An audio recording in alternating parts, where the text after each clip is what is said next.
In compliance with the state open meeting laws, we're being video and audio taped. We have a few public hearings tonight, all continued. First one at 7 o'clock, it's 41 Myrtle Street, a notice of intent. I think we have the rep here for the applicant. Mr. Chairman, my name is John Glossa, Engineering, 46 East Street in East Walpole, and Bob Ringett, who's sitting here, is the applicant. And this is a continued hearing, so I'm not going to go over the whole project. That's fine. I Yep. think that was Nope, done that's before. fine. Just going to quickly go over what I changed to the plan per your request. And then I made one change per the request for the Board of Health agent. Okay. So the first thing on my list here anyway is at the 50-foot no disturb line, we put a series of plaques. And Yep. what these would be are either large boulders that can't be moved, or oftentimes what we do is we put in concrete bounds or lamp post type of situation, 4x4 usually. We sink them about 2 or 2.5 feet in the ground, let about 1.5 feet or so stick up, and we attach these brass plaques right to them. We epoxy them onto the plaque, onto the bound. So we've done this in other towns. Some towns require this, and this is their standard, so that's what we've shown here. Basically, you can see the plaque here, and it says, no dumping or alteration of lands beyond this point is allowed per the order of the Conservation Commission. So it's pretty specific that, from this point to the wetlands, you can't do anything. And then I think there's 11 of them. They're about 75 feet apart. And at places where it would be obvious where you'd want one where the wetlands sort of curve and where you want to kind of mark off where the angle point is.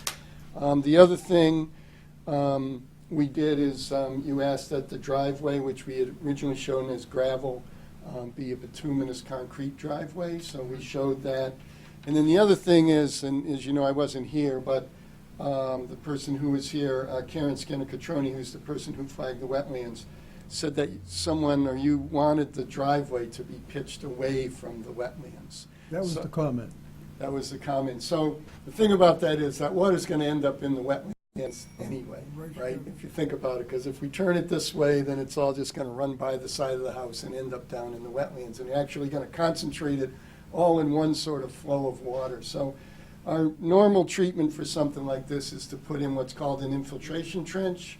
So if you do a 2-foot wide by 2-foot deep infiltration trench, it's going to take essentially a little bit more than 1.5 inches of rainfall, and it's going to capture it, and it's going to allow it to soak into the ground. Some of these places up here, we actually got some pretty good perk rates, so it's going to soak into the ground. So, in a 2-inch storm, you're probably not going to have anything overflowing off of this infiltration trench. So that's normally what we would do in this situation, and that's what we've done. So we've shown an infiltration trench all along the left side as we're looking at it of the driveway. So the driveway... That's a much better remedy. Obviously, you're doing the work, so Yeah, we're okay. we're happy to Well, accept thank you. it. Thank you for that. And then we did add the well for the neighbor here, and I did talk to the Board of Health agent about that. There's no sort of setback between those wells. So the 100-foot thing, which is really a setback for the septic system from the well, not from a well from a well. But there's the well there, and there's the 100 feet around it. There's no septic system that we're proposing within 100 feet of that well. And then you asked for the square footage of the land that's between 50 and 100 feet, and that's here, and that number is 24,490 square feet. So keeping in mind, I guess, that it's it's about a 9-acre parcel of land. It's relatively 6. small, correct? Yep. 6 and 4 acres of upland. And then, so finally, the Board of Health sent, not finally, but the Board of Health sent me an email a couple weeks back, maybe a week back, and asked for some changes, but most of the changes just had to do with changing a few numbers, which really didn't change the plan.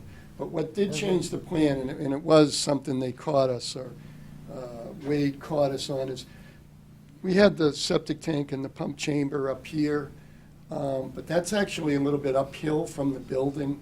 And so we're sort of driving the septic tank and the pump chamber into the ground too deep. The piping on the septic tank and the pump chamber has to be more than 1 foot above the groundwater. So to remedy that, we moved the septic tank and the pump chamber to this location here. And it's actually more than 100 feet from the wetlands now, so it's probably in a better location. And this is lower than this, and we actually have a test pit right there, so we knew exactly where the water table was, or where it is, so we put it, so it's a foot above that. So that was the only change, really, material change to the plan that the Board of Health asked for. Okay, Joe, thank you. Janet, you looked at this, you walked the site. Yes, I believe all the comments we were looking for are on this, correct? yeah, yeah. All right. And I just have, in my notes there, 2 conditions. One is just to hold up and work to make sure we're squared with Board of Health. And then the other one, just about the no disturb, making sure that gets put. So I have the order of conditions ready, if people are ready to issue them, and we'll just change that date for the current revised. That's the Today's only- date. Yeah, And so you want us to mark out the 50-foot, or we're gonna mark out the limit of work line, because it's actually, in some places, it's more than 50 feet. We'll do that prior to construction. Or someone will do it, but I'm assuming it'll be us. So we can endorse these contingent on the Board of Health adjustments, right, in the new plan yeah, I had those, a submitted? couple conditions that are in there, yeah, They're in the orders already? yeah. All right. Does anybody from the board have any questions? No. Straightforward septic I like them design. both. Looks like a nice lot. Yep. Is anybody here from the town on this filing? No? Are you here, sir? Butter. You have anything, questions or comments? No, we've been talking, so You're all set? I think as a neighbor, we're thrilled to see the sensitivity to the land being Great. taken, so Okay, that's very great. happy about this plan. Okay. That being said, I think we're able to close this public hearing now. If somebody wants to make a motion? Make a motion to close the public hearing for 41 Myrtle Street. Second? Discussion? All in favor? Aye. Now, you all got emailed, you've emailed the orders of condition, correct? No, I don't think I You did. have not. Are there any special conditions on that? The only ones I added were that no work shall commence on this lot until Board of Health has approved the septic system location. And then the other one is... Plaques. Yeah, it's about the plaques. Everything else is standard orders? Yeah. Okay. No surprises.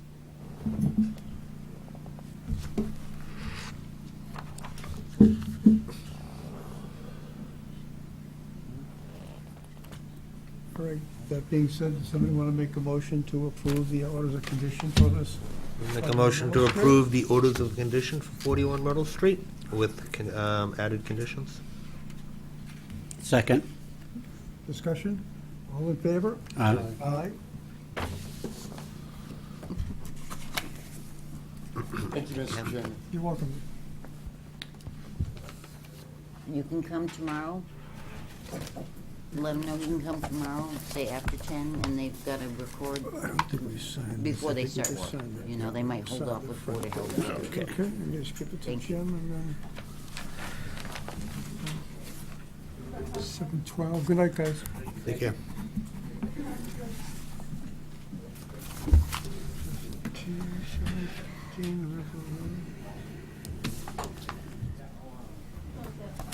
Pat?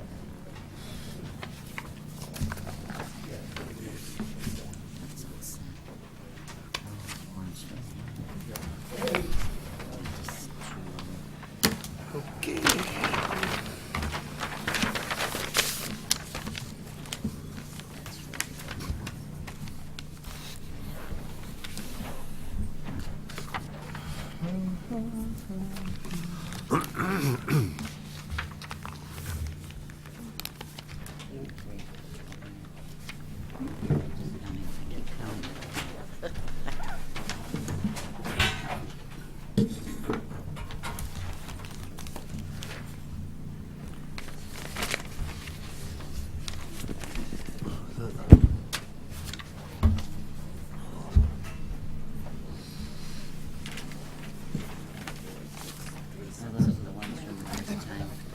These plans for River Road? Yes. Okay, could you give one to this side and one to that side?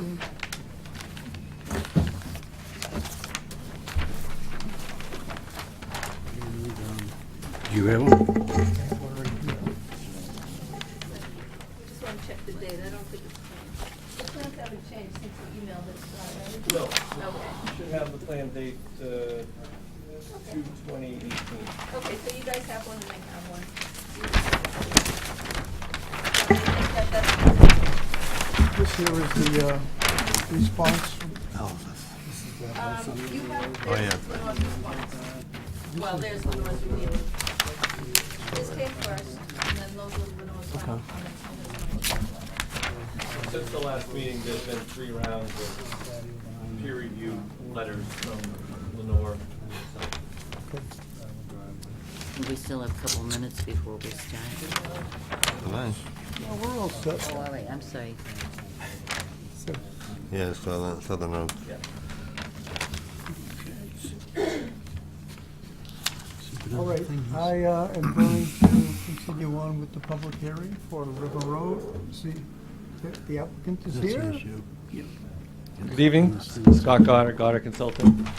This is still the old, this is the Myrtle Street one, right? So, but this is the site plan here for 60 River Road. Jamie, do you have River Road on the way? Okay, no problem. Sorry about that. I think what I'd like to do, Scott, is I'd like to, and I know I don't want to go repeat any of the work that you folks have agreed on, okay? I'd like to just briefly go over. We have 2 aspects of this filing, and correct me if I'm wrong, because it's your field, not mine. We have the riverfront and the disturbance in the riverfront and any mediating factors that you're proposing for the riverfront. Right, And then we have the floodplain. correct. Then we have the floodplain with the net storage amount, and also you've got numbers for remediation Correct, on that floodplain, correct? correct, yes. All right, so why don't we just take, if it's probably easier for us, take one side at a time. For example, why don't we go over the riverfront and what you're disturbing and what you're proposing and, Okay. So, so we had the initial meeting, now it's been a couple months ago. I went over the existing conditions plan, and then we talked about the proposal. Is there a need to repeat that, or okay, that's good.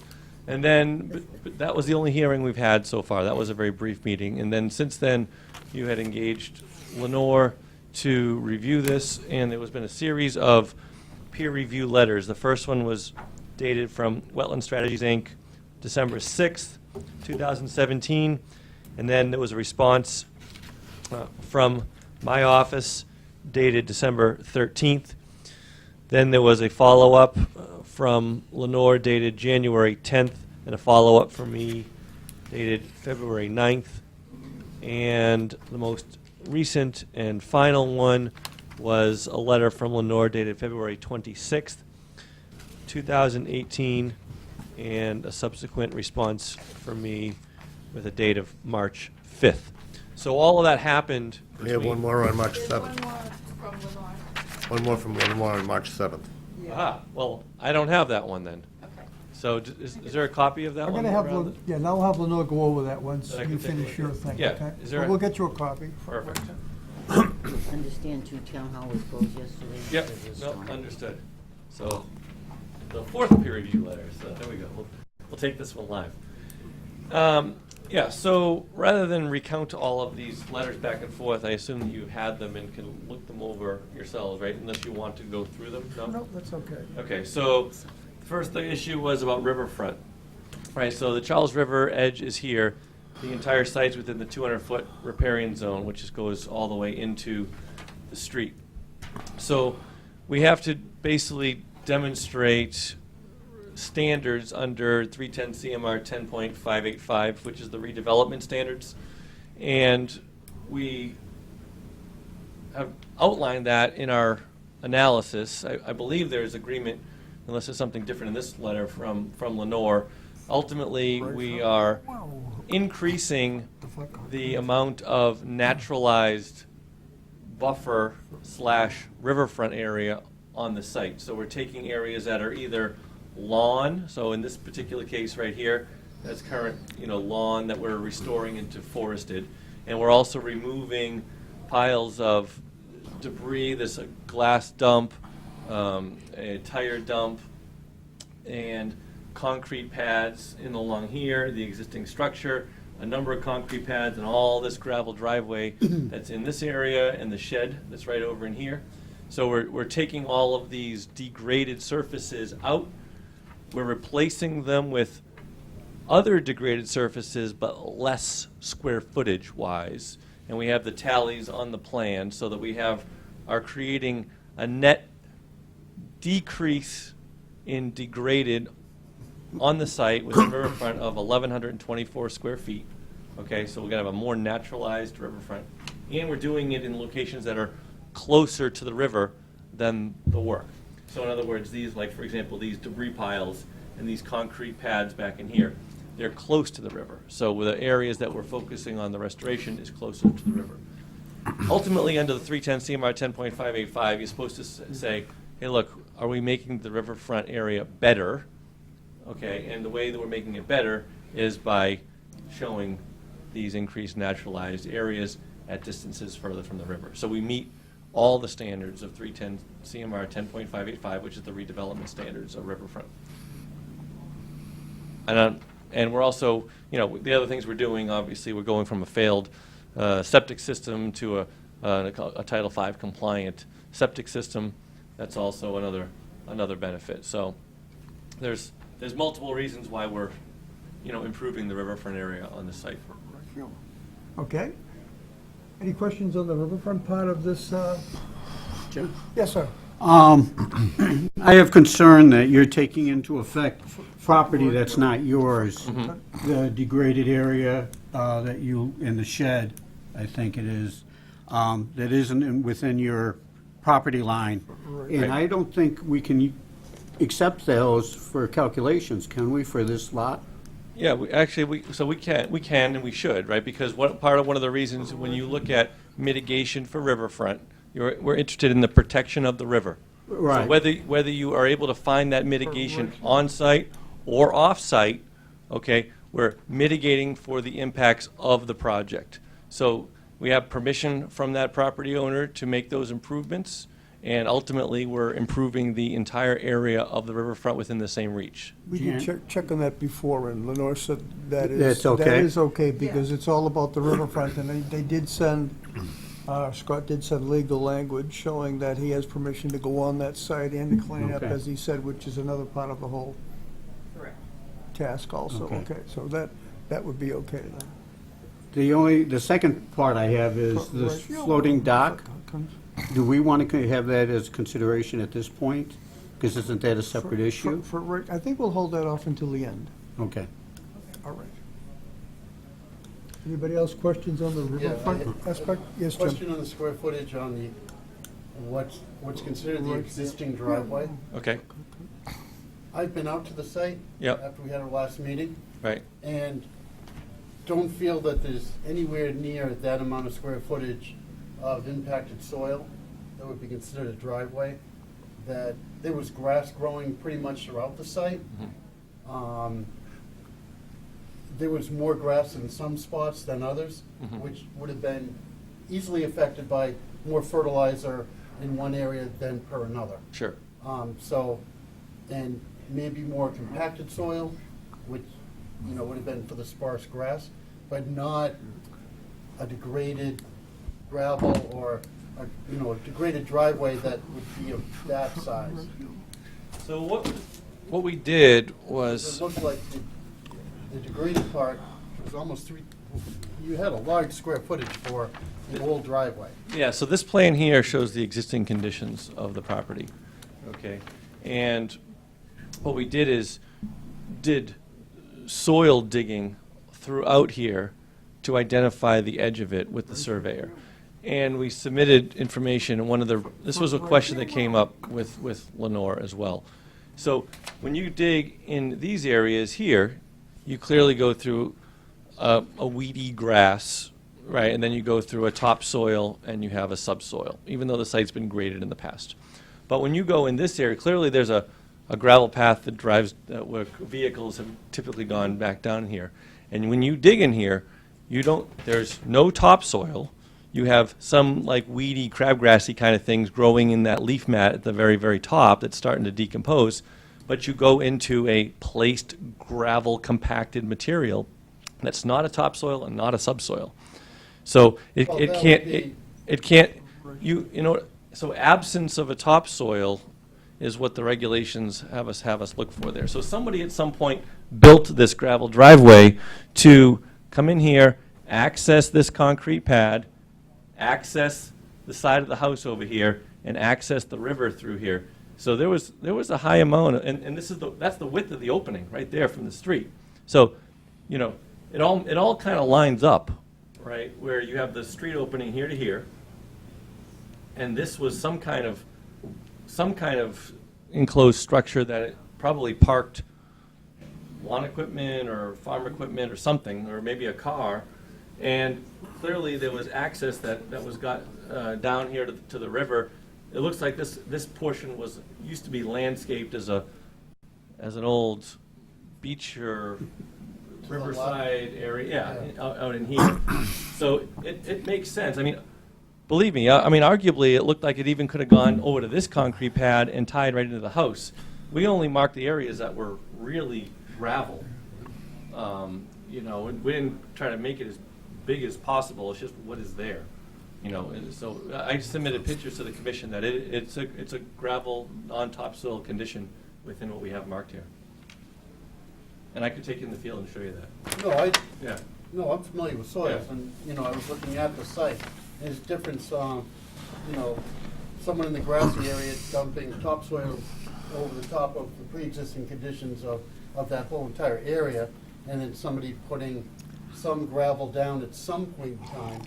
And the reason that the grassy area has more of a deeper compost is because it's been composting grass for years, as opposed to a driveway with a little bit less, but now the grass is taking over. Yeah, but when you dig in the grassy areas, I mean, you actually see normal I don't disagree developed with that. structure of I soil. just see grass throughout the whole property, is my point. Right. Some more than others. Right. The part that you're pointing out as lawn, there is more grass. Right. But the other part, there is a ton of, it is grass growing through it. Throughout the And whole it's kind of entire park. it's kind of weedy crabgrass, and you know, if someone was using it and operating it, you know, they would probably, you know, maintain and manage and remove some grass, put gravel down, kind of to maintain the property. It just hasn't been maintained very well. The gravel base was pretty thick then. Very thick. Yes. You all set, Jim? Were there any comments on Yeah. the riverfront aspect of the project? Well, Scott is correct that the riverfront regulations do require there to be an improvement. So I don't think we've discussed all of the improvements. One of which, for the record, Lenore White with Wetland Strategies. Scott is correct in terms of the 10.585 requiring many different standards, the first of which is that the project must result in an improvement over existing conditions. So there has been many items, some of which that Scott has presented already, that strive to meet that standard of trying to improve the site. And I did also have a question about that gravel area and whether or not that was truly something that could be counted towards an improvement. And I poked around out there with my auger, and really I was unable to penetrate much more than a few rocks because there is a lot of gravel out there. And granted, there is some vegetation that started to sprout up, but I think it's just a matter of the fact that it hasn't been driven over. You know, no one's been parking there, so some of this stray vegetation has started to colonize the area. But it is really gravelly out there in the areas that they've projected. The only thing that still concerns me is that the latest review letter, and Scott, this is for your information as well, the latest proposal that I saw, I think it was your verbiage, Scott, that you said that you were going to remove the proposed garage and just have a carport. And one of my comments was that we should have a revised plan that shows that there's no longer a proposed garage out there and simply a carport. So We do. That's this plan. okay, all right. I haven't seen that plan. Just This is the most recent. Yeah, so this is the most recent plan dated 2/20/18. Okay. And the label on, the dimensions show it the same, but it just labels it as carport rather than garage. Okay. So in the old one, Okay. the footprint is the same, Okay, but here it was enclosed and here it's not enclosed. And that was to address some of the issues with the zoning board of appeals. very good. Yeah. So underneath the carport is the same gravel driveway. Correct. Okay, so no impervious area, because the garage was to be, a full Cement. building with a, concrete. floor. So now we've eliminated that, Scott, okay, and that shows on the plan, because the Correct. It's latest on the plan that I I saw. have here. It is. Okay. Right. Yep. Oh, call that. Anyways, the other concern I did have was that we're proposing a lot of work right on the bank. The bank is now pretty well vegetated with a mix of all different kinds of, there's clethra out there, there's some invasives out there, and much of the improvement that Scott's attributing for this project is because he's proposing to remove those invasive plants.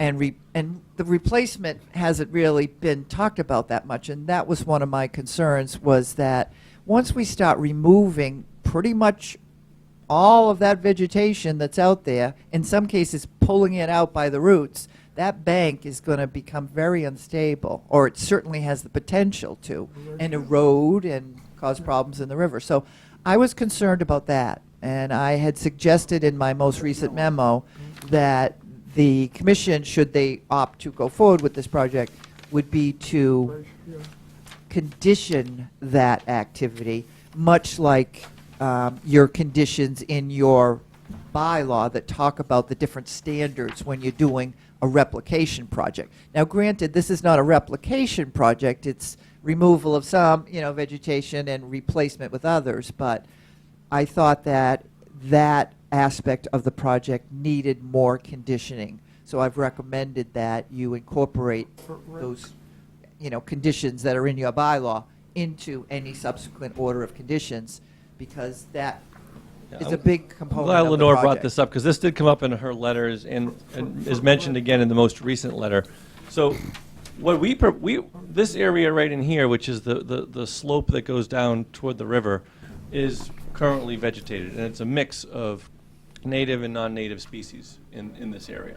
So what we proposed, not as a part of necessarily a project proposal, but as what I saw as an additional benefit as mitigation to remove invasives. So But you included that in your Yeah, analysis. we did, the square right, footage, we did. So it's not So, above and beyond. so I see coming in here and taking out the European buckthorn and the multiflora rose, which are two of the larger offenders in this area, and leaving the clethra and leaving the blueberry bushes and leaving the little oak saplings that are growing in there, and sort of trying to encourage the native growth in here and removing the invasives.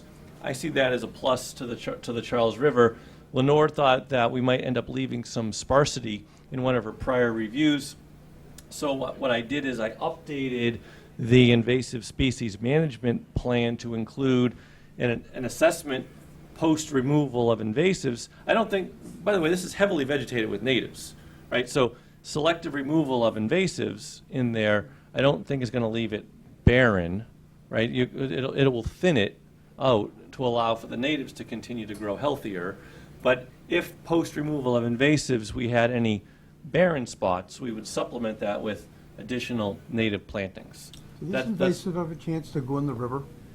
Excuse me? These invasive plants, do they have a chance to spread into the river? No, they're They're going to stay on the bank. Yeah, Yeah, because they're terrestrial. they need So soil what's to the grow real in. purpose of removing them?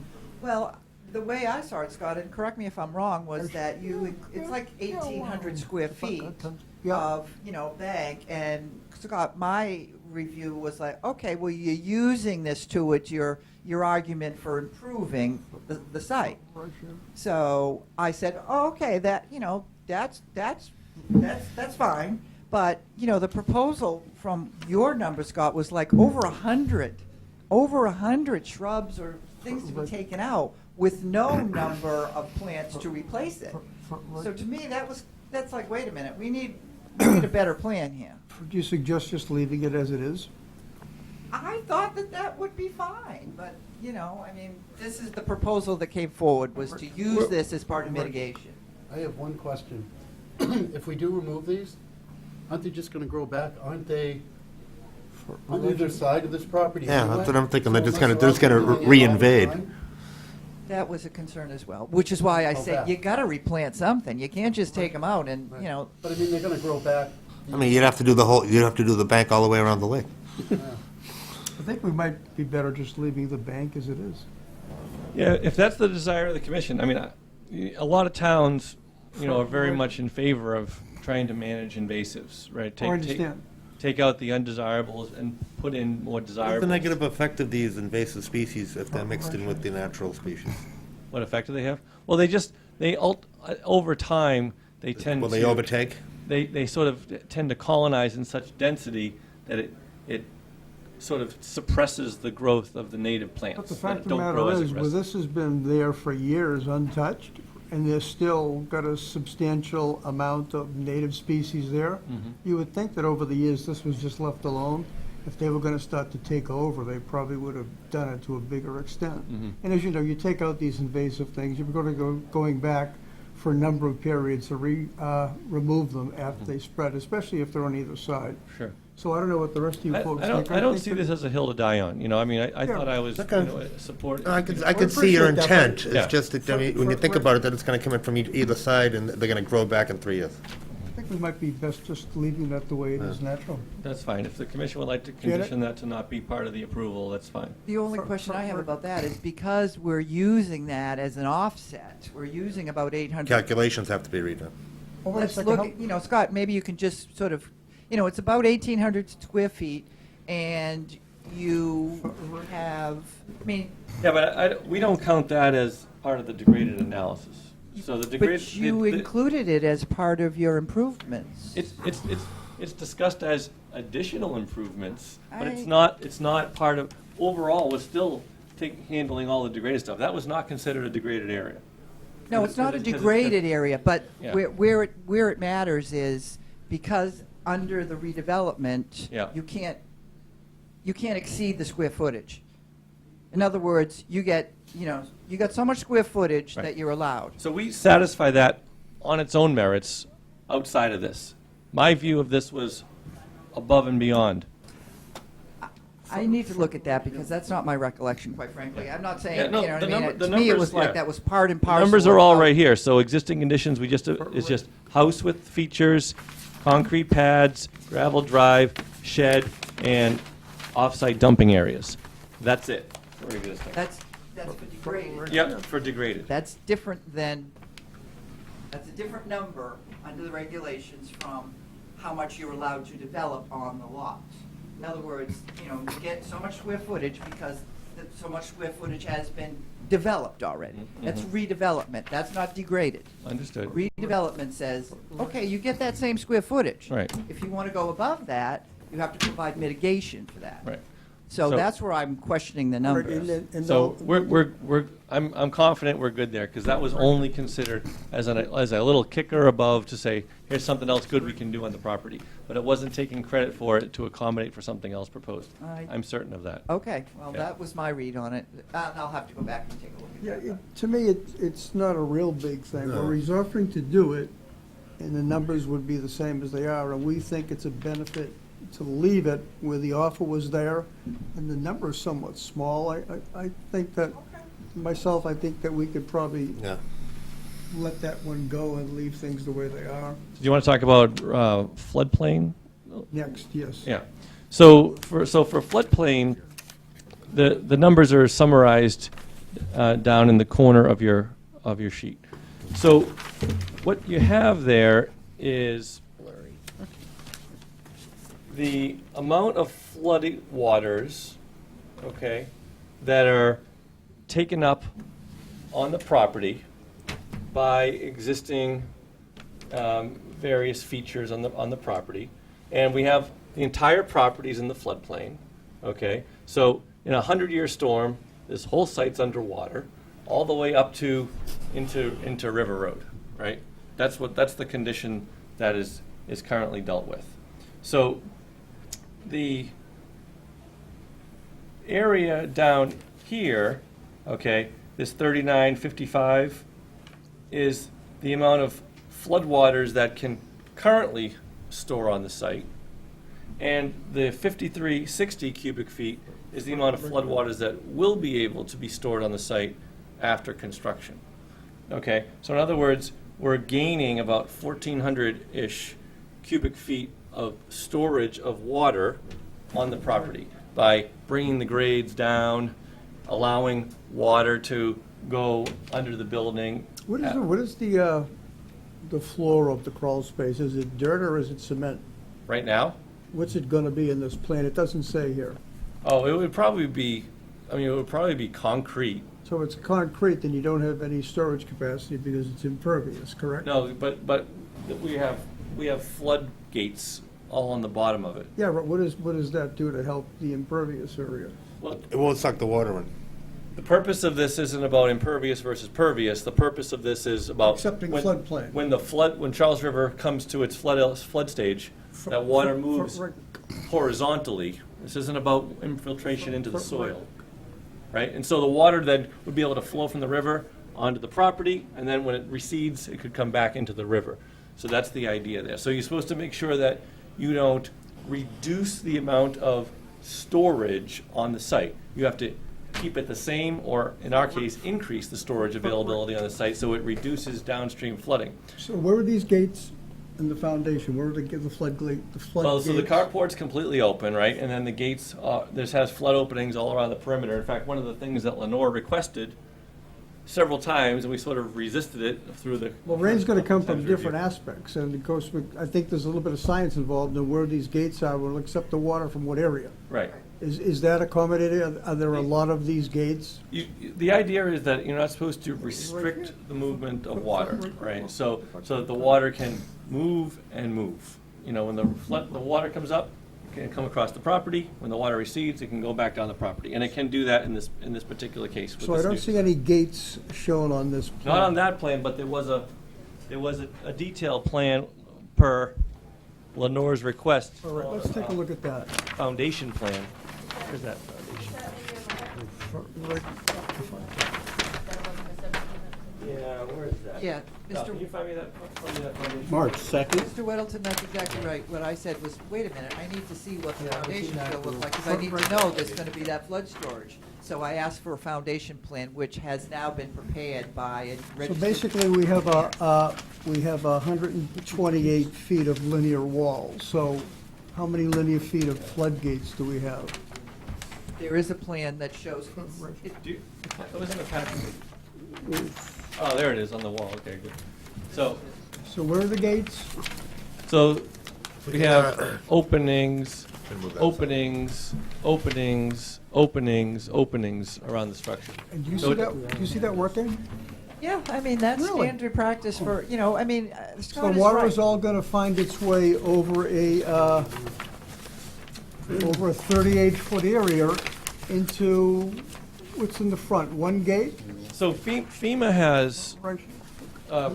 design documents for these structures. Right. And they have to be approved by use by FEMA. And so we gave you an attachment in one of our submittals that shows the specs from FEMA. So they have to be of such a certain dimension, depending on how big each one is, then that's how frequent All they right, have to be so- spaced around the foundation. I'm So not- there's sort of a science behind All right. when but it's okay and when it's not That's okay. what I'm asking. All of, from a layman's terms, if I have a 38-foot linear Yeah. foundation, and I've got one, what's it, a 3-foot gate? That's not gonna work. But there's more than that. There's one, two, at least on this plan. Right, not on this plan. He's On this looking plan- at the front, the On bottom this one. plan, I got one gate in the front. The front of So how does structure? all the water that's coming down over this 38-foot area get into that one gate and pass through? So, again, so the building inspector, under the Mass Building Code, Right. right, Go around the building. right, has to ensure that he's satisfied with the opening size and the number So of you, them. you grade it to that gate? Well, so No. the water's gonna come up, and when it hits the invert, or the bottom of that, the elevation of the opening, the the water goes in, and then the water comes out.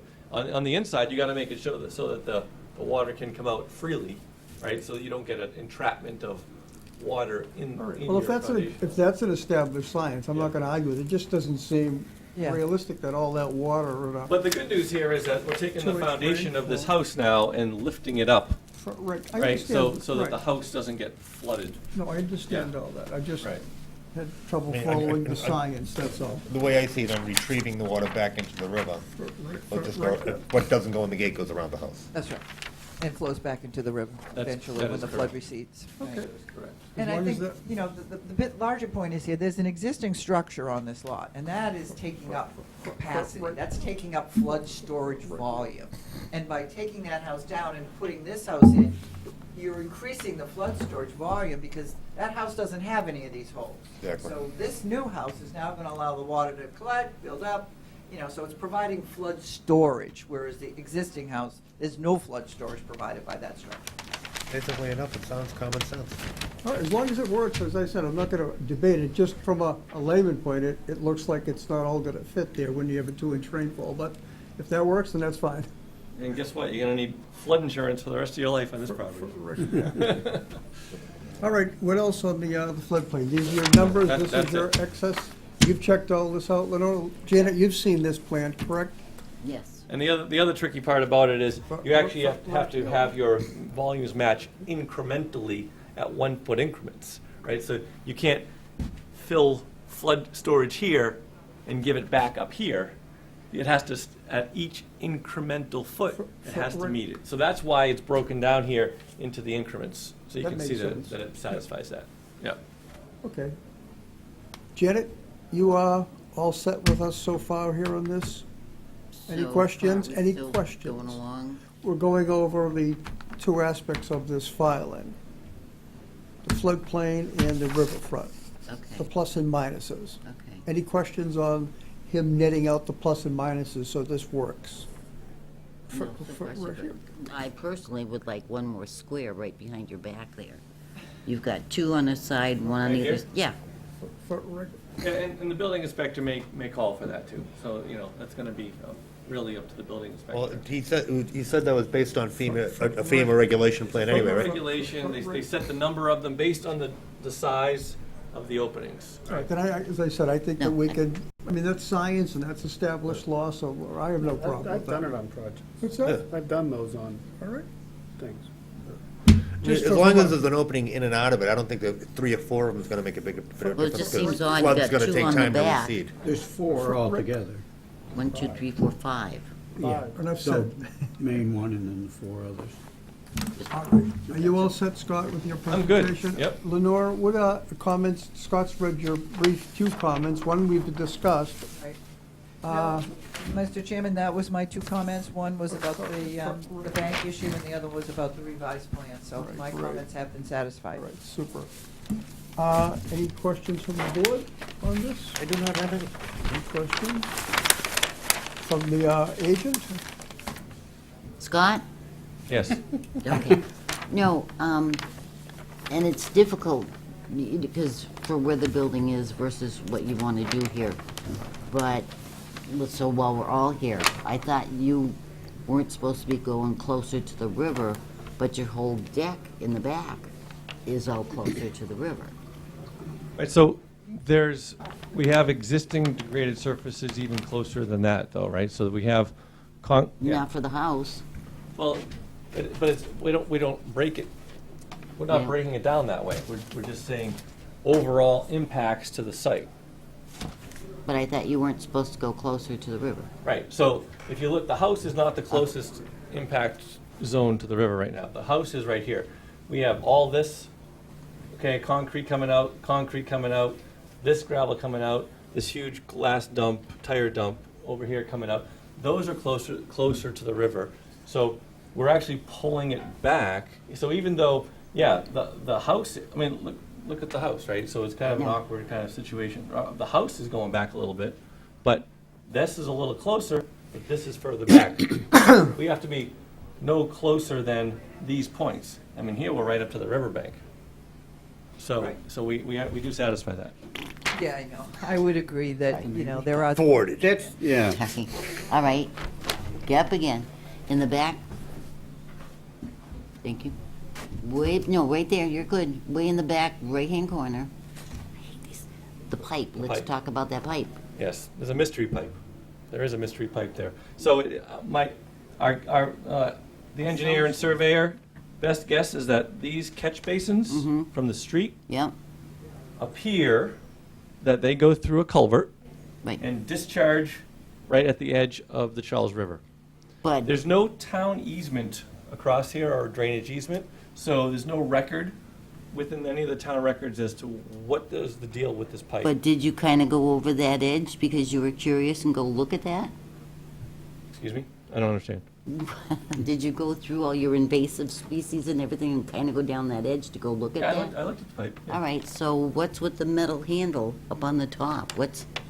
It's like no, I'm loud, an There's old a metal thing. number of posts in here that lead me to believe that there were a number of dock structures in this area, and then also again over in this area. So I see posts in here where people would traditionally attach floating docks or other dock structure, water. So one on where that big pipe There's a is? number of metal posts in the ground in here that there's been water-related activities from past uses. I don't know the details of what they use them for, and I'm not sure they're connected to the how and when and why that concrete culvert was put in The there. concrete, 12, 68-inch pipe?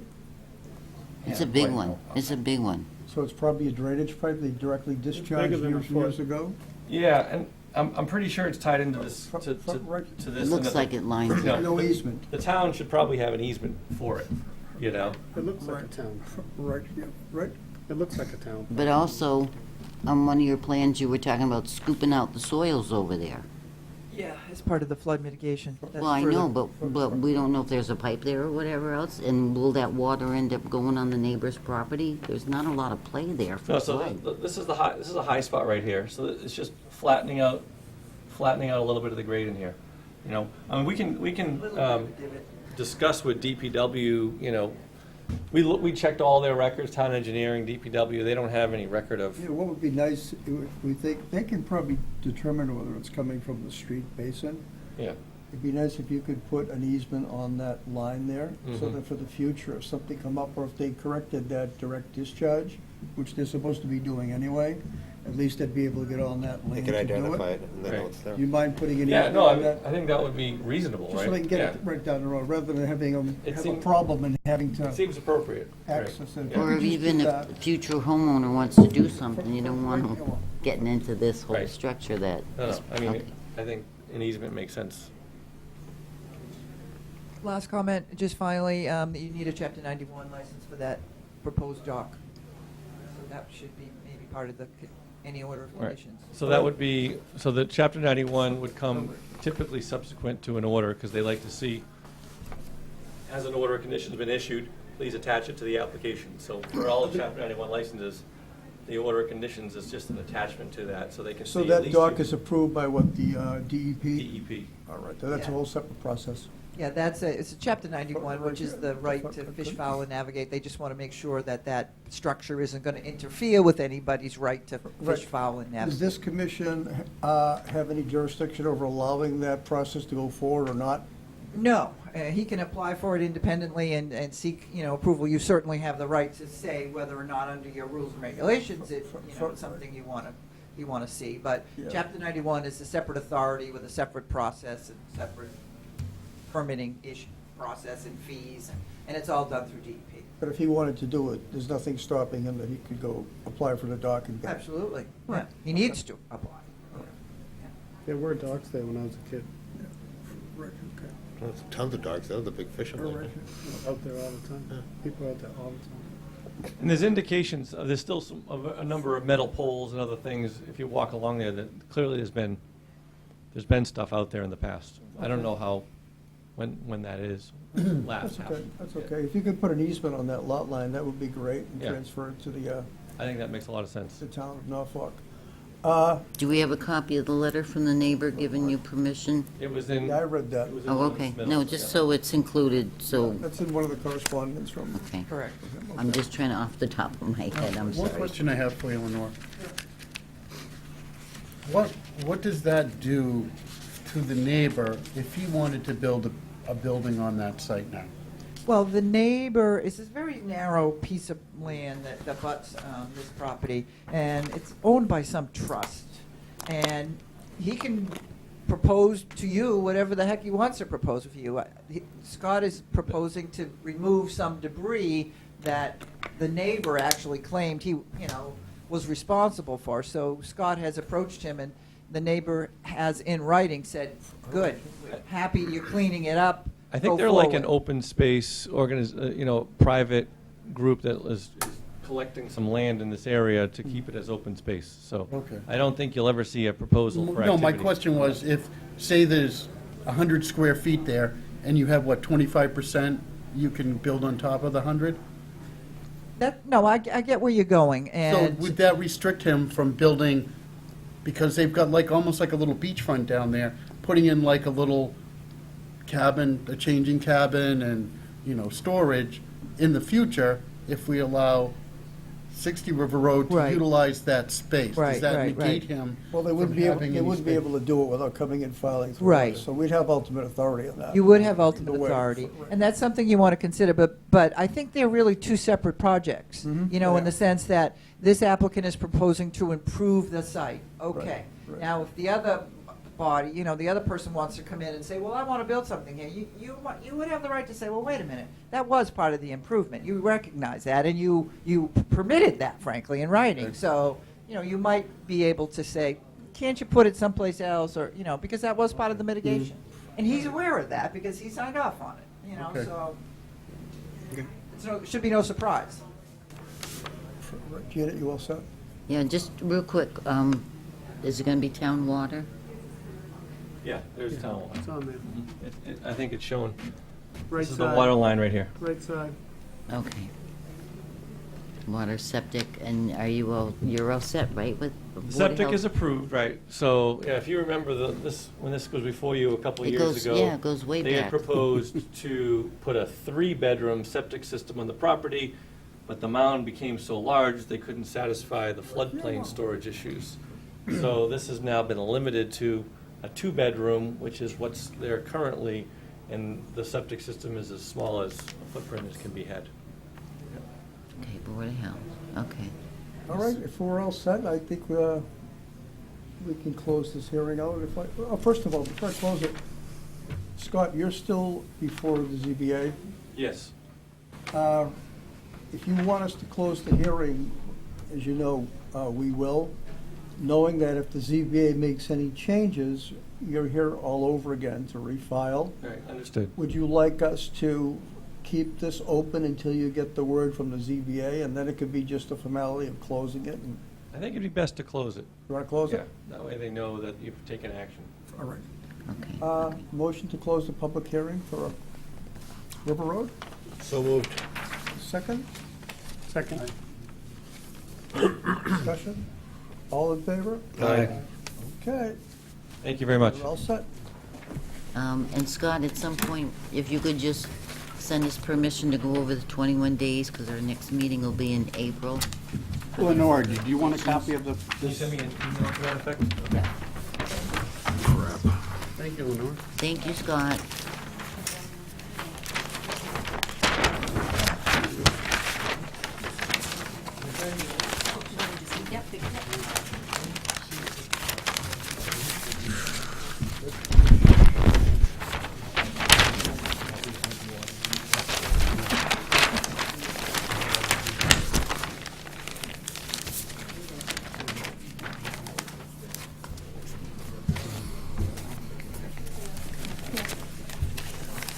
This is the new plan that was just sent over. Do you want to pass it around?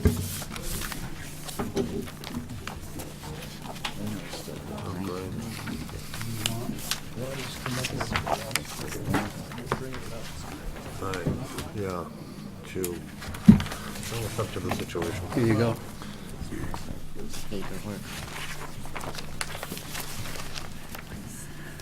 Sid. This one down. Oh.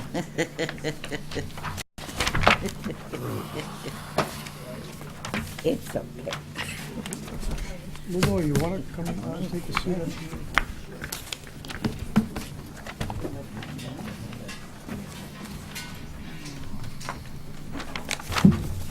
Excuse me a second.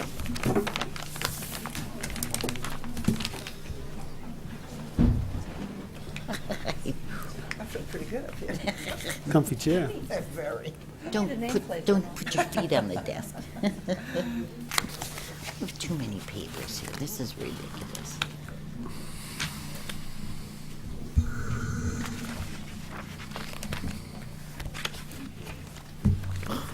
Wait, it's coming. If you haven't stopped by, you can't share gossip.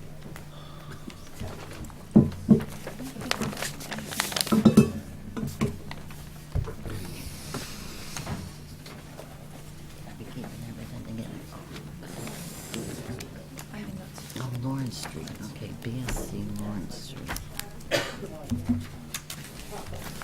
Lawrence Street.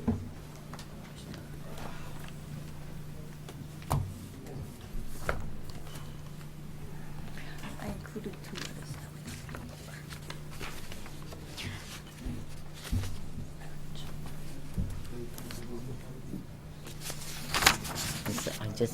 It's like I can't keep up with them. Did they go to people? You know, the same thing with having a day off. Did they come? Who's come? It's like, enough. I hate this. Can you send me those pictures of the rusty stuff? I'm gonna start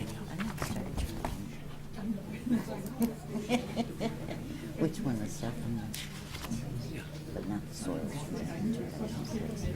Yeah, just all the pictures you have. Okay. Email? Yeah. Okay. Do you know how to shrink them down? Do you know there's a thing called WeTransfer? Yeah, you read Does anyone know this? WeTransfer. WEE or WE? Transfer. It's a website. Depends on how big the pictures are. Well, that's what I'm saying. Well, no, you can look to do 2 gig. And what you do is you put my Verizon account and send it to them. It's bad. Easy to Verizon. .net. And then what you do is you put mine in there, you upload them, you put your email address and click and send it away. And I have 7 days to download them. I believe I've done this before with the zoning board. Yeah, because you can do 2 gigs on that condition basically is what they call an internet. So something has to be done.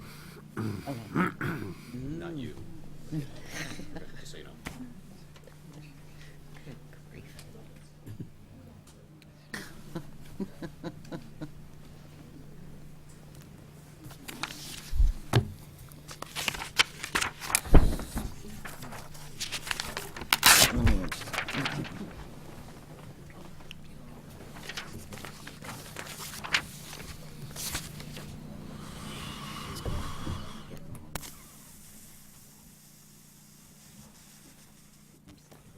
All set?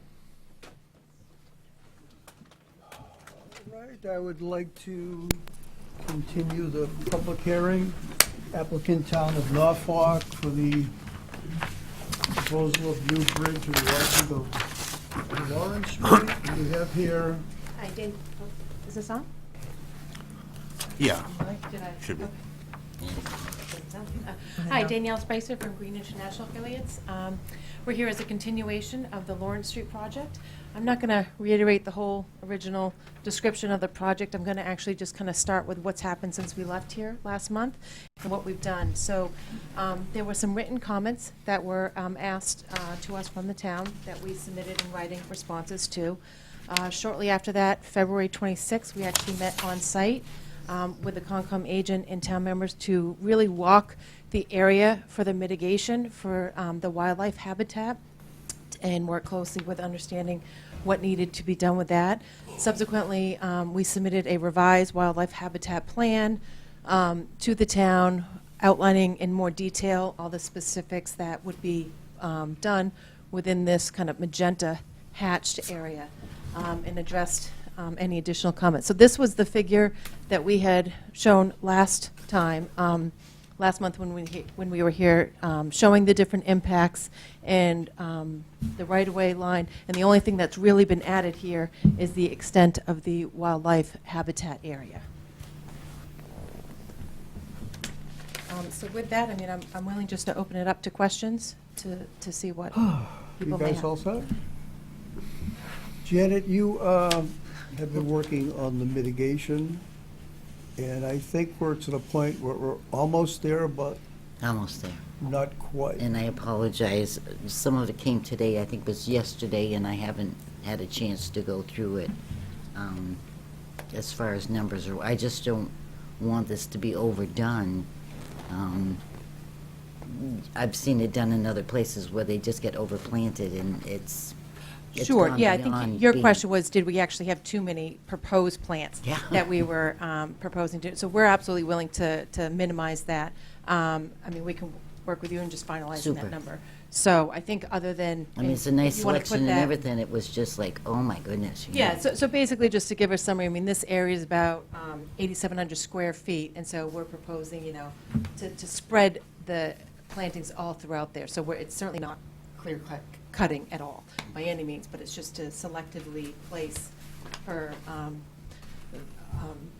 Chase's It's recommendations just, for the you new. had, what, 110 of the oak trees, so with time, I'm just thinking of that canopy in the shade area, that would, just as an example.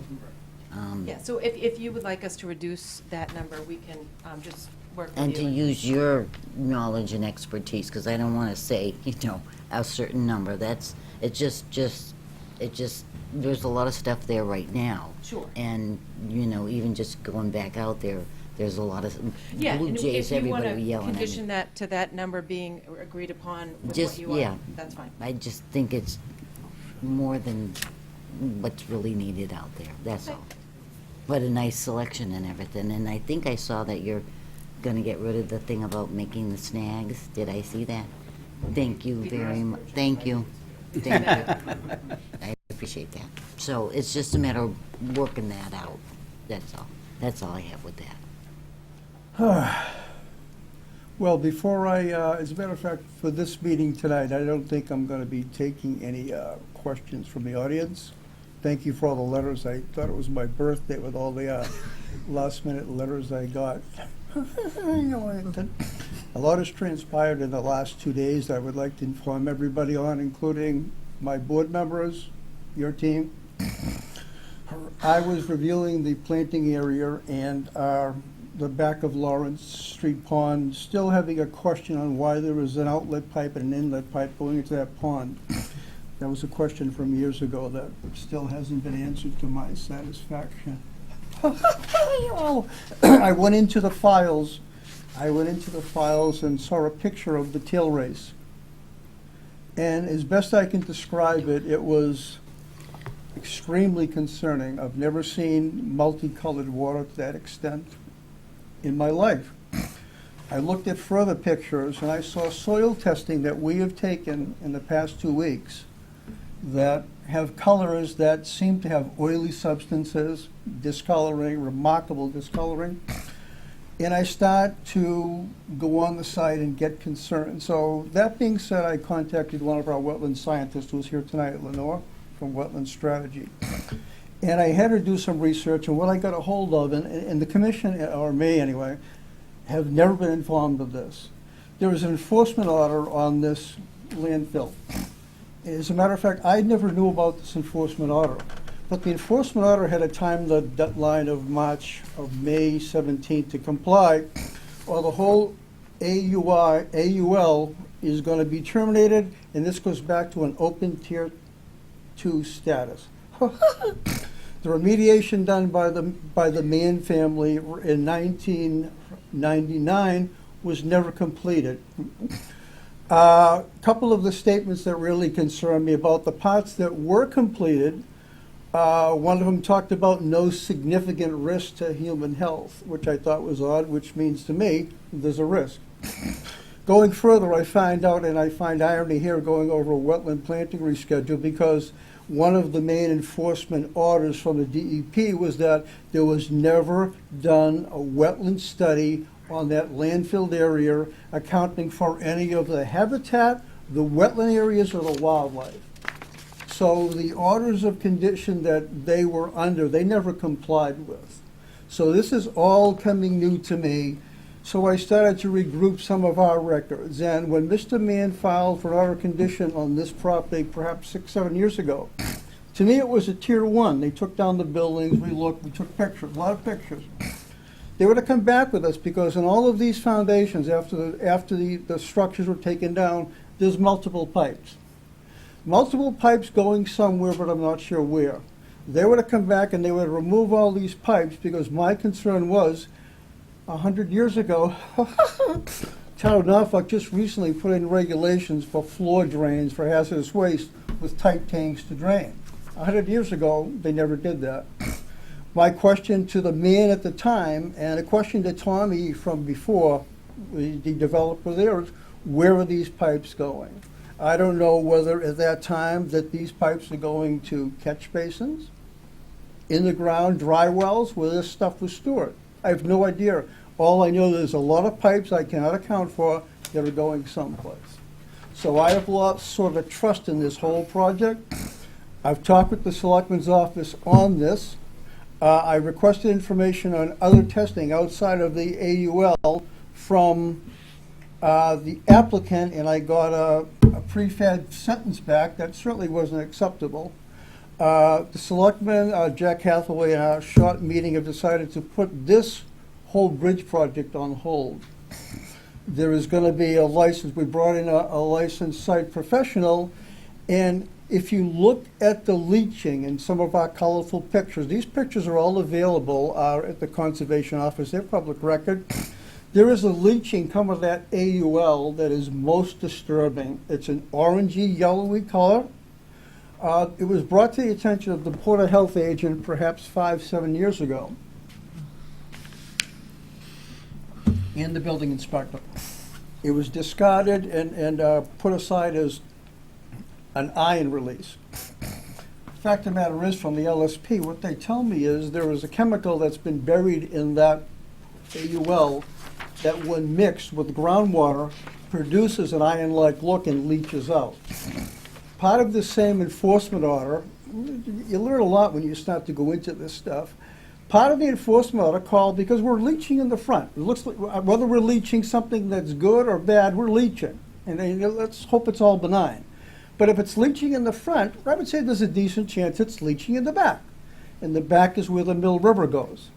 Now, part of the AUL terms were that they were to monitor this AUL that abuts the Mill River on the back side to make sure no leaching's coming. Well, guess what? It was never monitored. Another part of the enforcement letter. Unless they have a way of monitoring a flow from an AUL with no test pipes, that would be a new one to me. But if I were to guess, I would say there's never been the monitoring follow-through on the back part of that AUL. Other things I learned as I went through, that this 1999 capping right now is far from compliance with what's required with DEP and state law. It does not nearly comply. What also I found interesting, and we had this with Southwood, because when a licensed professional goes and does things, he determines what we're testing for. He determines the area to test and what we're going to test for. When we had the Southwood deal looking, we said, this doesn't make sense. We want our own licensed professional. We want to agree on what we're going to be looking for, and we also want to agree on the area we're looking. Come to find out that we got through that initial review is that two of the dyeing agents that were used by Buckley Man on a regular basis, hazardous obviously, were never included in what they were looking for. Because the person at the time decided, well, we're going to look for this, this, and this. We're not looking for anything else. So the DEP, all right, we're going to look for that, and that's part of remediation. Not looking for other things that classically were used by this manufacturing company for years and years. I mean, it's amazing that, to me, that it could get to this level with nothing done. I mean, I called the engineer for Abbeville, and I said, have you walked by this tail Race. Tail Tailgate. Thank you. I said, yeah, well, it looked a little off. I said, did you ever touch it with your hand? And of course, he started to make jokes, but it's horrific, seriously. We have the wetlands behind there that have this oily, what's it, like an oily Sheen, film, yeah. sheen that's on that filling the wetlands, and I think that's the only thing that's protecting it from going in the Mill River. So I guess, to surmise, the conservation does have jurisdiction when we feel that groundwater is being affected, and it is. And this project here, which is actually on the Placido land, the development, brings us all tied in. So I think right now, not to say that everything doesn't turn out perfectly and benign, not to say that. But right now, I think there are a substantial number of questions that need review. Because I, myself, have no confidence in what was done, what they looked for in 1999. The DEP is not happy with what they've done. They just left this thing lying for 16 years, all triggered by a stormwater permit to the DEP that pulls up their AUL, that looks out, that sends a letter to 3 boards that nobody got a copy of for site review in September, with a follow-up enforcement order in November. And I mean, it says CC to the Board of Health, to the ZBA, Concom, not us. No, Who not sent you. it to us? But the chairman of the ZBA, which is right in the middle of your filings in November, never got it. And Tom Gilbert, the chairman of the Board of Health, also never received it, although it is in their file.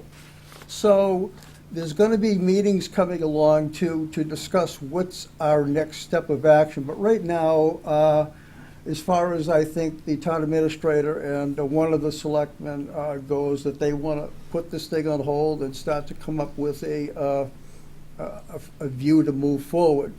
And what's kind of interesting, when we were doing Southwood and we had this applicant 3-year process and it turned to nothing, but when the applicant had a couple of developers to go in and put 55 and older housing, he ended up dealing with, on one of our meetings, with Toll Brothers and Pulte. And one of the stipulations with all these national companies, because they were content to just cap Southwood and leave it at that, one of the stipulations from these residential national developers, they would never build unless everything was cleaned out. They would never build on any cap site or anything else unless everything was removed. So it all started to tie in, and here we're doing something, and we're doing 220 houses right by an AUL, I mean, the lagoons were never tested, the back was never, nothing was ever tested. And what they did test, they didn't test for the stuff that was commonly used in that manufacturing concern for years. I think that when those foundations are removed, I think somebody's going to be monitoring that and looking as they're removed, which I had told the man folks 5 years ago. We want to find out, as you remove that, every pipe and where it's going. Because nightmarish would be if there are dry wells all around this property and they're just covered over. So again, the board, I'm sorry, this is all transpired in 2 days. A lot of work going back in all these files. I think we're trying to come up with a strategy so you folks know we have a local licensed site professional that'll be going to the next ZBA meeting. Chris Weir, the chairman, is well informed of this. They're going to be doing a PowerPoint presentation on this whole wrap-up. We're going to be asking the applicant's professional licensed site professional to attend so they can deal with this in front of the public and maybe come to some terms. But either way, and what's decided to go forward being second, the DEP enforcement order does call from a completion date of, I think it's May 17th. Yeah. And that becomes an active site. And from the information I got, the few things remaining on the existing AUL, even though it's not built to standards because it was in 1999, would take a year, 2 years just to complete that. So I don't see anything, and that's if everything else is fine and they just do what they were supposed to do 18 years ago. So everything is sort of come to light now, and I sit here astonished that looking at this stuff and nothing's ever said. I'm just astonished. It just blows my mind. I know these folks have been coming here pretty vigilant, and I feel badly because a lot of the questions that they ask really aren't relevant to the Conservation Commission and our process and what we have jurisdiction over. But fortunately for them, and fortunately for people going to live there, we have jurisdiction over groundwater. And right now, with all those multicolored rainbow streams going down there and that purpley oil soil, it looks like it warrants a review. So right now, I'm gonna move this, and I'm probably gonna push it at least 2 months out to our next meeting. And I think the neighbors here that are involved, your next ZBA meeting, which I believe is next week, there'll be a full PowerPoint presentation. Everybody will be involved, and you folks will get an update on exactly what's there. And then I think the boards will be getting together in deciding what the course of action is. But like I said, in my perspective, I don't think I am comfortable with any one applicant's licensed site person working out there unencumbered and unreviewed. I just have no trust in that. And as I said, we didn't at Southwood, and this plan of action on this hazardous waste, we decided this in our development agreement before the person even walked away. Just makes sense. But now as you look into how this is constructed and the DEP being understaffed and what they do, it's unconscionable that this could ever get this far. So there's a lot ahead. Stay tuned. I'm sorry I'm bringing this up the last minute. My last conversation was an hour and a half ago. So it's not like I could inform anybody, even our board. So you guys, we'll just put this off for now, and Copy of this, but we'll see. The copy of the enforcement order, the copy of the pictures, the copy of anything else that you would like to, and the pictures are very interesting. We can have them sent to you. You can take a look in person, but you can be informed of everything we know at the time. And could I just add to that, John? Sure. In this enforcement order, it was issued November 17th of 2017 by DEP, and essentially the program that is operated under the authority of the Massachusetts Contingency Plan is basically a self-regulating process. And by that I mean that LSPs are hired by homeowners or developers to go and inspect a site and make sure there's no problems. If they find a problem, they need to report it, and they need to do certain reports and actions in accordance with the Mass Contingency Plan. And that was done in 2001 by then the Buckley and Mann folks.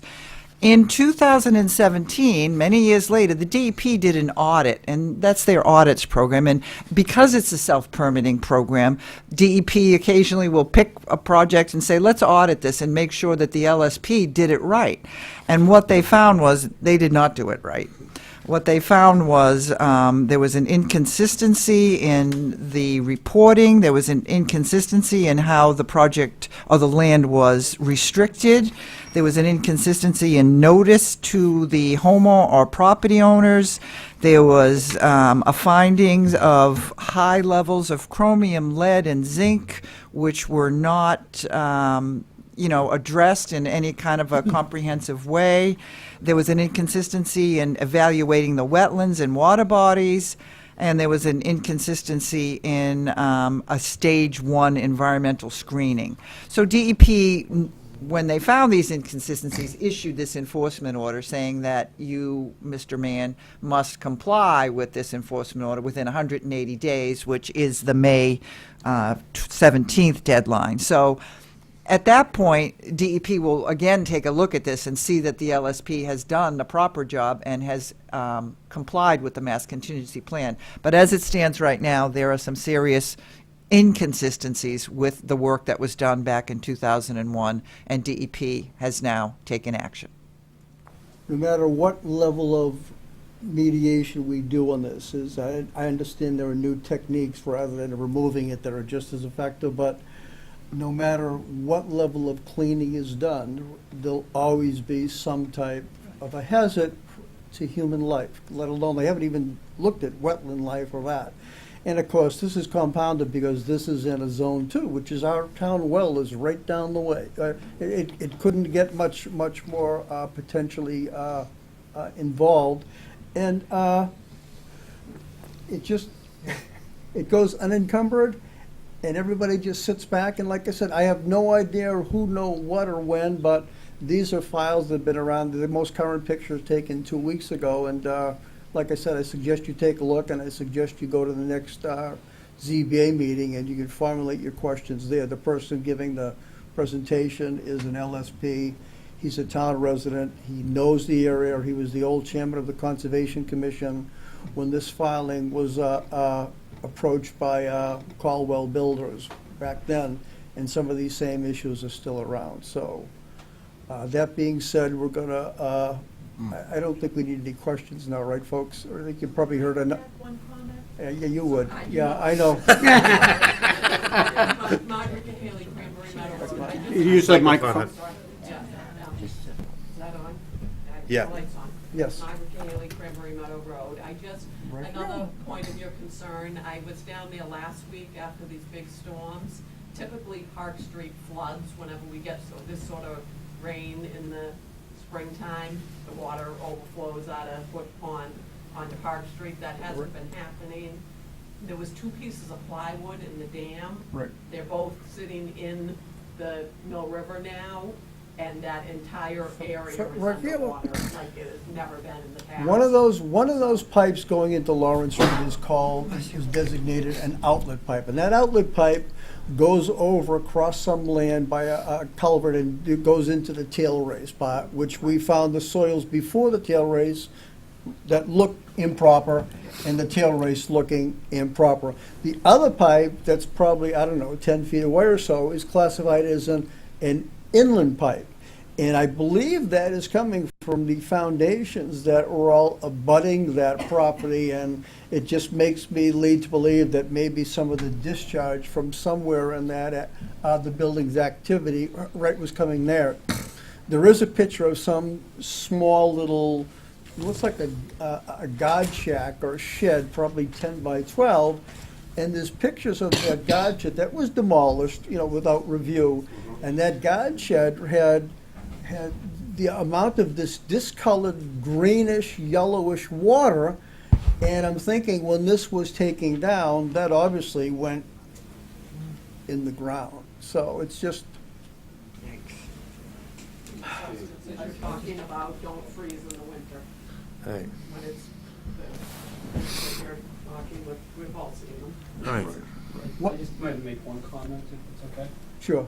I'm Dave Diamond, I'm 3 Brett's Farm Road. Right.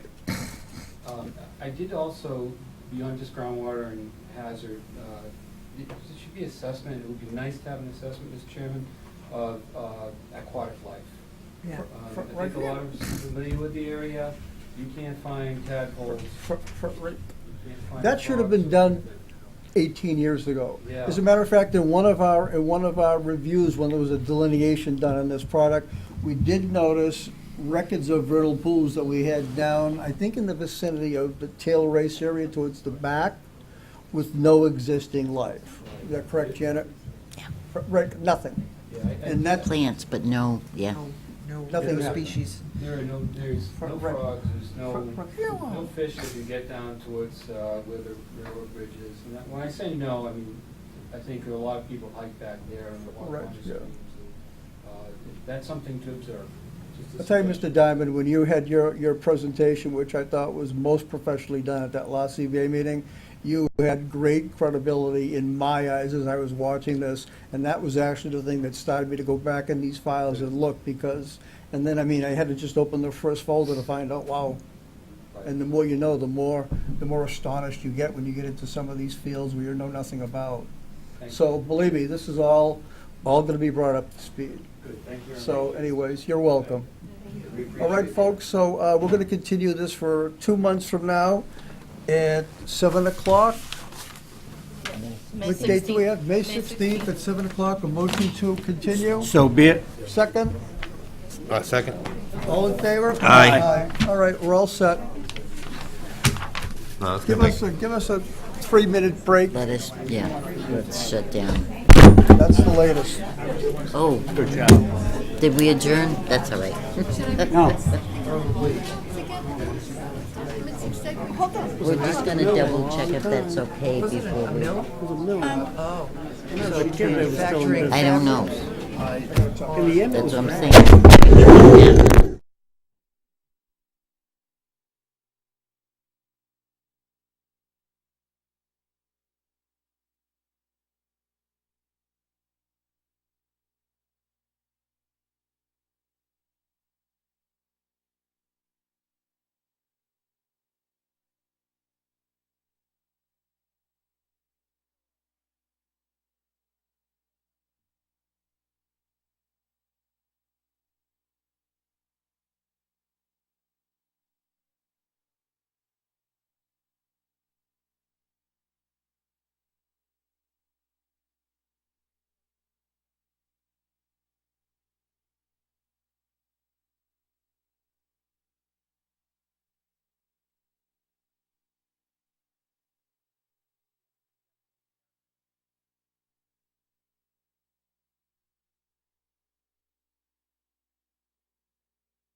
Yeah.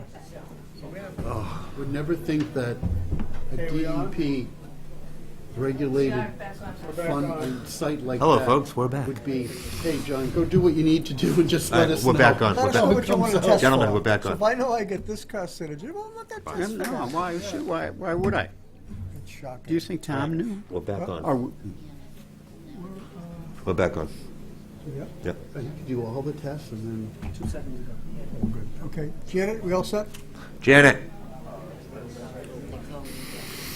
We have the minutes for February 14th. I scanned through them. I didn't find any inaccuracies or untruths. Untruths. Been reading all of it. I thought they were perfect. Yes, they look glorious. And I will take a motion to accept the Oh, I minutes. thought we had closed, I I'm think sorry. that young lady wanted to see you. Oh, could you do it later? I make a motion that we accept the minutes of February 14th, 2018, Conservation Commission I'll minutes. second that motion. All in favor? Aye. Aye. We have a certificate of compliance request for 21 Holbrook. Oh, good, thank you. Why do you have that? So we'll need a motion to accept the certificate of compliance for 21 Holbrook Street. To issue a complete, complete COC. Okay, They had go put ahead, down. Jim. Okay. Certificate of No, go ahead, Pat. Make a motion to request approval of a certificate of compliance for, what was it again? 21 Holbrook Street. Second. Second. All in favor? Aye. Aye. That was a full, right? Yes, Full certificate? yes, full. Here you go. Good, okay. We have a copy of our new regulations.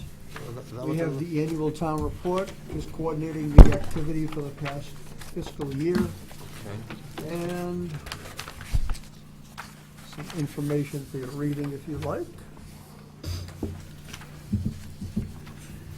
Anything else for us, Janet? Just real quick, Real quick. for the Holbrook well, Holbrook Street well, the new proposed town well out there, and they had the site walk when we had the storm, blah, blah, blah. But anyway, because they have a deadline for comments, if people have concerns or whatever, but they extended that deadline until March 27th. And then the state will issue, if it's deemed appropriate, April 6th, their decision. So, just in case people were thinking of doing that. And just Mirror Lake, real quick, I had sent them a letter. I think you guys have a copy of it, because we've got a butter notification that they're doing a notice of intent for treating Mirror Lake.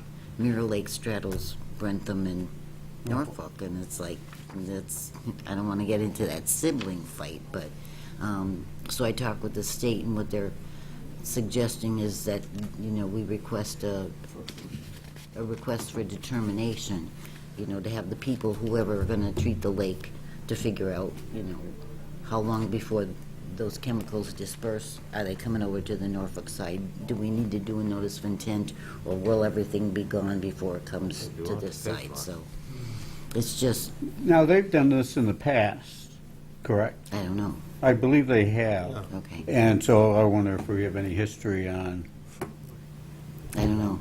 And, Right. is it the same chemicals? Oh, I don't know. I don't Yeah, know. but, it looks like from the photo that they have a lot of vegetation on their side, Yeah. which makes me wonder about fertilizers, but anyway, that's a sidebar.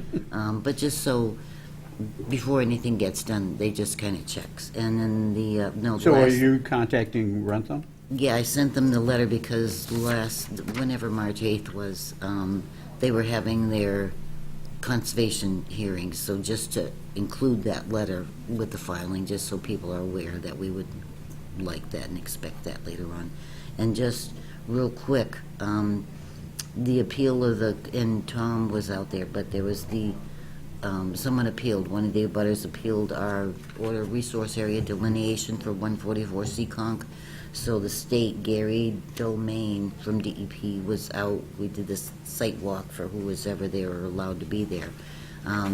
Very nice, very casual, very what concerns were, whatever, but I think because of the time of year and vegetation, I think he's holding off and maybe possibly going back there in April or something to check it out for himself. So no decisions, he hasn't done any decisions, but just so people are aware of what's happening with that. And that's basically it. Okay.